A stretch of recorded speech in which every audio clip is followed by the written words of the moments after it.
KXTC Podcast.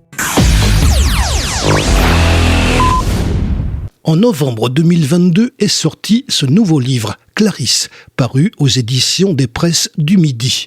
Nous avons demandé son petit résumé traditionnel à Boris Chuteau, son auteur, que nous avions rencontré à la fête du livre du Var à Toulon en novembre 2022. Clarisse, c'est mon 5e roman policier, sorti spécialement pour la fête du livre de Toulon au mois de novembre 2022. C'est l'histoire d'un policier assez atypique, le capitaine Mike Villa, très charismatique à l'image de son père, tatoué de partout, sur sa grosse moto, un gros caractère, respecté par les bandits, respecté par ses collègues, craint par les uns et les autres, et parfois faisant l'objet de certaines jalousies. Le père de Mike est décédé 20 ans plus tôt, alors qu'il était encore adolescent. Du coup, il a voulu faire ce métier comme son père pour lui rendre hommage et marcher sur ses pas. Il a réussi à réintégrer sa ville principale, Grenoble, ville de cœur, dans laquelle il a évolué depuis toujours. Il a passé plein d'examens avec brio, il a fait du terrain, il est parti en investigation et il a fini par travailler dans un service judiciaire avec un ami de son père. Le soir d'un anniversaire de la mort de son père, il fait un repas justement avec ce collègue et leurs épouses respectives.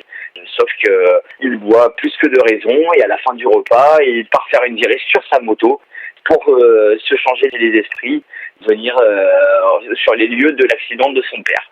Le lendemain, gueule de bois, grand classique, il va quand même travailler et on lui confie le meurtre de Clarisse. Sauf que très rapidement, il va être écarté de l'enquête parce que suspecté avec beaucoup de preuves à sa charge.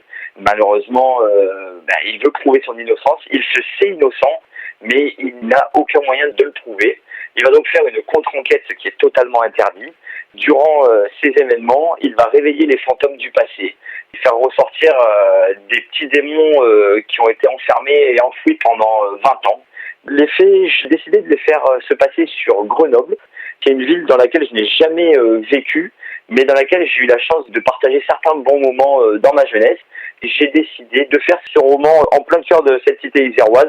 J'en garde de très bons souvenirs, je la trouvais festive, vraiment très intéressante à tout point de vue. C'était le plus bel hommage que je voulais lui rendre. J'aime bien écrire dans les endroits que je connais et qui me rassurent. J'ai écrit sur Paris, sur Toulon. Grenoble fait partie de ces villes-là.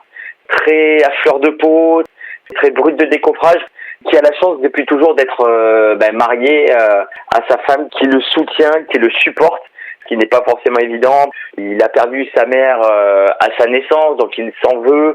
Il a perdu son père, donc il s'est retrouvé tout seul, qui a culpabilisé presque à sa place.